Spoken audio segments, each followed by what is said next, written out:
युद्ध की वजह से दुनिया की जो अर्थव्यवस्थाएं पहले से ही कमजोर हैं, वहां पर तो और भी ज्यादा संकट शुरू हो चुका है और भारत के पड़ोसी देश जैसे पाकिस्तान और बांग्लादेश में इसका सबसे ज्यादा असर अभी से दिखने लगा है। अब जरा पाकिस्तान की हालत देखिए। पाकिस्तान में तो बुरी हालत हो चुकी है। पाकिस्तान की सरकार ने अपने देश में तेल की खपत को कम करने के लिए आज कई बड़े फैसले लिए हैं।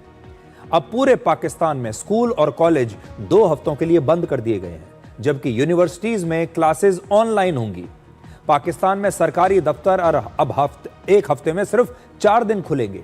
सरकारी और प्राइवेट दफ्तरों में 50% कर्मचारी अब वर्क फ्रॉम होम करेंगे, घर से ही काम करेंगे ताकि वो सड़कों पर ना निकलें, ताकि पेट्रोल और डीजल की खपत कम हो। 60% सरकारी गाड़ियों का इस्तेमाल अब नहीं किया जाएगा, यानी 60% सरकारी गाड़ियों को खड़ा कर दिया जाएगा, पार्क कर दिया जाएगा।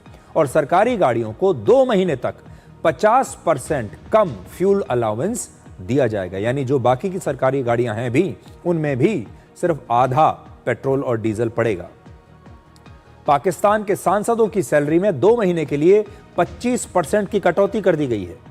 और इस संकट के बाद पाकिस्तान में पेट्रोल के दाम 55 रुपए बढ़ा दिए गए हैं और अब ये हैं 266 रुपए से बढ़कर ये 321 रुपए पर लीटर भाव वहां का हो चुका है। तो पाकिस्तान में जो पेट्रोल बिक रहा है वो है 321 रुपए प्रति लीटर। तो वहां पर पेट्रोल डीजल के भाव बढ़ गए हैं। अब आपको सुनाते हैं कि पाकिस्तान के प्रधानमंत्री शहबाज शरीफ आज वहां की जनता से इस संकट के बारे में क्या कह रहे थे और फिर जनता ने क्या जवाब दिया। आइंदा 2 माह के लिए सरकारी महकमों की गाड़ियों को मिलने वाले तेल में 50% फिल फॉर कटौती की जा रही है। सरकारी और निजी शोबे में इंतहाई जरूरी सर्विसेज को छोड़कर, यानी एसेंशियल सर्विसेज को छोड़कर बाकी तमाम जगहों पर 50% स्टाफ घर से काम करेगा, यानी वर्क फ्रॉम होम। हफ्ते में सिर्फ 4 दिन दफातर खुलेंगे। तेल की बचत के लिए हफ्ते में 1 इजाफी छुट्टी दी जा रही है।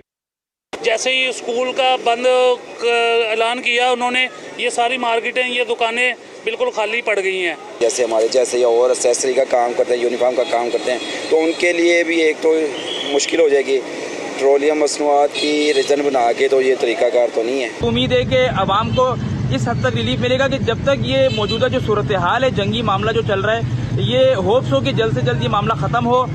जो आलमी मंडी में पेट्रोल की कीमत है उसमें भी कमी आए, यहाँ पर पाकिस्तान में भी पेट्रोल की कीमत में कमी आए, ताकि लोग रोजाना के मामूल के मुताबिक अपनी ज़िंदगी में गुजर बसर करें। तो पाकिस्तान की हालत ख़राब हो चुकी है। पाकिस्तान की अर्थव्यवस्था पहले से इतनी कमज़ोर है कि उसके अंदर इतनी ताकत ही नहीं बची कि वो इस नए क्राइसिस का सामना कर सके। इसलिए अब पाकिस्तान में आपको आने वाले दिनों में लंबी लंबी लाइन दिखाई देंगी पेट्रोल डीजल के लिए पेट्रोल पंप पर। वहाँ पर स्कूल कॉलेजों को बंद कर दिया गया है। 50% कर्मचारी जो हैं वो वर्क फ्रॉम होम करेंगे। सरकारी गाड़ियाँ जो हैं वो आधी सरकारी गाड़ियों को खड़ा कर दिया गया है ताकि उनमें पेट्रोल डीजल डालने की नौबत ही ना आए। और बहुत बड़े बड़े कदम वहाँ की सरकार को उठाने पड़े हैं और उन्होंने दाम तो बढ़ा दिए हैं पहले ही। अब देखिए हमारा दूसरा पड़ोसी देश बांग्लादेश। बांग्लादेश ने भी कच्चे तेल के संकट से निपटने के लिए कई सख्त फैसले किए हैं। वहां पर सभी सरकारी और प्राइवेट यूनिवर्सिटीज को 9 मार्च से ही बंद कर दिया गया है। पेट्रोल पंप्स पर लोगों की भीड़ की वजह से पेट्रोल और डीजल खरीदने की एक सीमा तय कर दी गई है। देश की 5 सरकारी फर्टिलाइजर फैक्ट्रीज में से 4 को अस्थायी रूप से बंद कर दिया गया है। और भी कई कड़े फैसले वहां की सरकार अभी उठा सकती है, क्योंकि बांग्लादेश में भी इतनी ताकत नहीं बची कि वो इस क्राइसिस का सामना कर सके। उन्हें कुछ सख्त फैसले लेने ही पड़ेंगे।